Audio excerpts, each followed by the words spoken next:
Welcome back to Got Wire. Today I have this US48 500 watt PoE switch, and as you can hear, I'm sure you can probably hear it through my mic.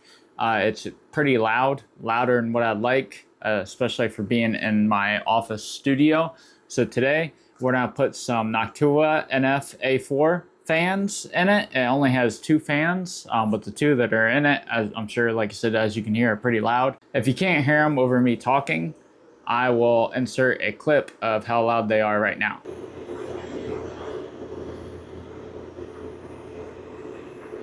So I went ahead and unplugged the switch. That way you're not hearing that the whole video, having bad audio.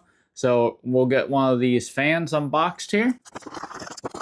And here's what it looks like. It's just a tiny little Noctua fan. I didn't care about the color because it's going to be inside the switch. And the good thing about them is they give you everything you need to hook these up.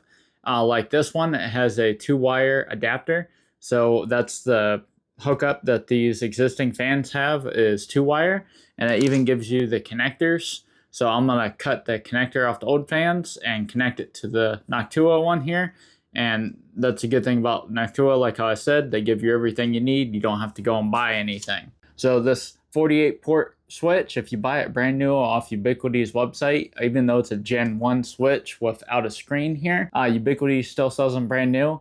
And on their website, it's $835. I got this one off eBay for $375. So if you don't mind buying used, I would definitely look on eBay for some good used Ubiquity products. So with this one, I'll have PoE ports, and it has two SFP Plus, which are 10 gig ports on it. And my son's computer, it has a 10 gig RJ45 network card in it.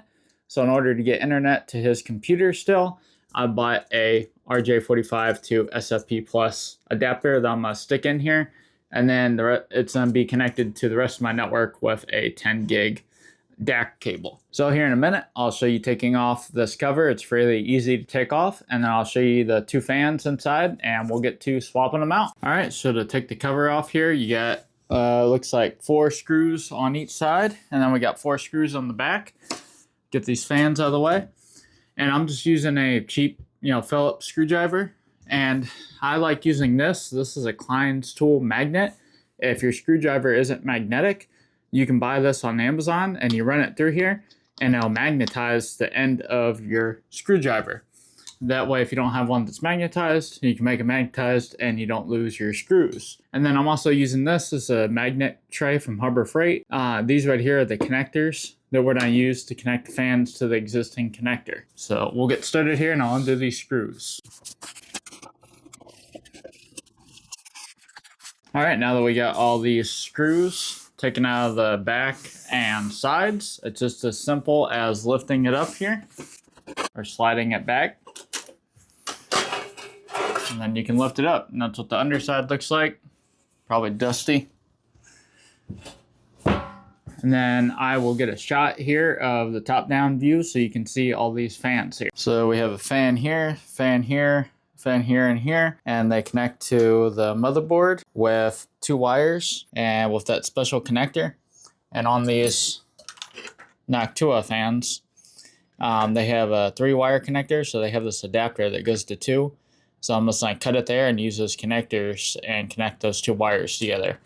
And then it's just as simple as removing these 4 screws, putting the new fan in the old fan's place, and this thing will be way quieter. So I'm gonna get started unhooking all these fans, and I'll show you how I do one of these wires here. Well, I got the fan unscrewed here. Here's the 2 power wires that lead to its connector. So I'm just gonna take my needle nose here, and it's hard to do one-handed, but I'm gonna cut this off here. Now this loud fan I'm gonna take and throw away. And then the Noctua one here, I'll get put in its place. And then now all I have to do is just connect those 2 wires. For these new fans, you wanna make sure you put them in the same orientation as the old ones, the way they came out. So the old ones, this bracket here was facing out. So I'm gonna take the new one here and face it the same way. And as you saw, the screws for the old fans They're too small for the new ones that just slide in and out, so I'm gonna have to find some different screws for these new fans. Luckily, in this Noctua pack that the fans come in, it comes with some screws along with a bunch of other stuff. I love these Noctua fans because they always give you way more stuff than what you need. And in this case, I'm glad it came with the screws, that way I don't have to go through digging through my screw bin. The hole on the side here on the metal is a little bit smaller than the screw, so I just had to press really hard. I was able to get it through. I thought for a minute I was gonna have to drill the hole out a little bit bigger. But if you're doing this with the same switch and the same fans, you just press a little bit hard and it'll eventually poke through. All right, and what I did, I don't know if you can see it here, is I shoved the cable underneath the motherboard, and it is insulated with rubber, and the wires are insulated. So now I'm just gonna take this connector and red to red, black to black. You just take these little beans, they have two little holes, I call them beans. You shove one wire in one hole, one wire in the other, and then you take your needle nose and you just smash down that colored part there. I always do it so you can see the wires on the back side, that way you can see they're all the way pushed in. There we go. They're both connected. Now we just take these connections, get them away from the fan, and I'll just shove them over here to the side. I just tucked everything underneath the board there. So now we have a way quieter fan. I just gotta rinse and repeat and do it 3 more times. Well, I got all the fans installed. There's 2 here, and I just took their cables and shoved them underneath this PCB here. The connectors are underneath there. And then the other 2 are right here.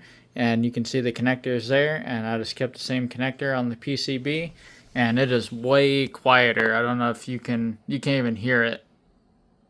And yes, I know this is jank right here. With as long as this is, it won't fit into my rack if I have the power cable sticking straight out. So I undid this and used a right angle cable and stuck it inside to give me more clearance back here.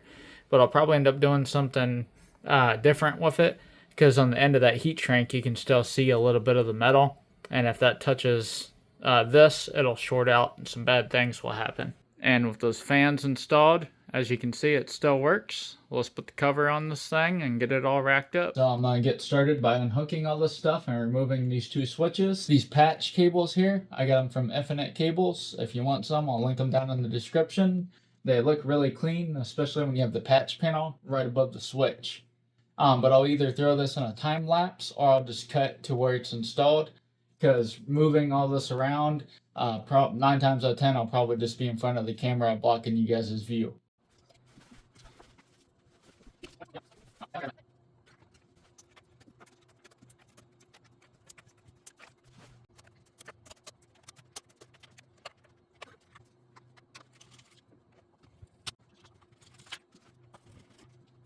Well, in the process of trying to remove this old PoE switch, one of the rack studs decided to strip out on me. The screw won't come out anymore, and the rack stud was just spinning back there. So I had to use my diagonal side cutters. Luckily I had it out far enough, and I just cut the screw in half because it's just cheap metal. On the back side here, the nut got stuck, so I just had to end up cutting off the front of the screw head. So nothing's ever easy.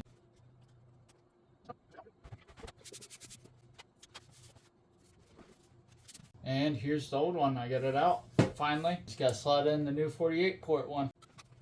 Well, I just wanted to apologize for the audio in the other clips. I just noticed that my dongle from my mic here wasn't plugged into my phone, so now it is. So this audio should sound way better than the other clips.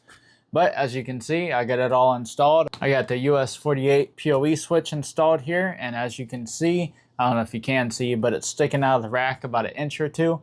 This switch is too long for this rack. Eventually I'm gonna get me a different rack that's longer and that sits on the floor rather than mounting on the wall. So right now I just have the back propped up on the switch and it's sticking out the front. But my patch cords here still reach the switch, so I'm just gonna leave it like that temporarily until I can get me a new rack. But I'll just go down from the top, work my way to the bottom, and tell you what all I have in my rack. Up top here I have AT&T's modem router gateway. It's in pass-through mode, and it's connected over here to my media converter. It converts the Ethernet to fiber, and then the fiber goes into my router. And my router down here is running pfSense Plus, and then from my router it goes to this patch panel, and then it goes into my Ubiquiti switch aggregation. Up top here I also have my Cloud Key Gen 2 PoE powered from this new switch here. I have a Raspberry Pi up here running Pi-hole. I have the newest Xbox, whatever they call it now, and then underneath that I have the UNVR. that runs on my security cameras. And that's the majority of what this PoE switch is powering, is my security cameras from Ubiquiti and my access points and any of the other jacks I have in my house. I went through and ran Cat 5e and Cat 6 all throughout my house. So all these go to jacks throughout my house. And then on the very bottom, I have my switch aggregation from Ubiquiti, and this is how I run my 10 gig connections. I have a 10 gig SFP Plus fiber connection to my PC, my gaming PC.